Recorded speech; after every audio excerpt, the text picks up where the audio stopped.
Hi, I'm Kristen Frank from Eve of Reduction. Today I'm going to walk you through how to make easy mug rugs. A mug rug is larger than a coaster and smaller than a placemat and is meant to have enough room for a beverage and a snack. To keep this easy, we're going to use felt. First, cut a piece of felt to measure 9 inches wide by 7 inches long. Then fold it in half the long way and measure just under an inch from the cut ends. Draw a line using a fabric pencil. You may want to clip the ends to hold them together.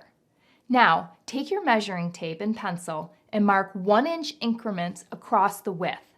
Next, cut at the 1-inch marks until you reach the vertical line near the top.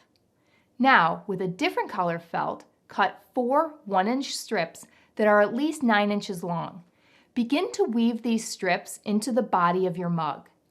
When you get to the 4th strip, it may be tight to fit it in, so snip the vertical cut a smidgen longer. Once everything is in place, trim off any excess length on the felt strips.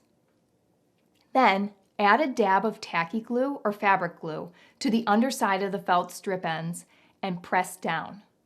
Finally, if you want to jazz it up a bit, embellish your mug rug with ribbon, buttons, or a felt flower. This project makes a great hostess gift or teacher gift.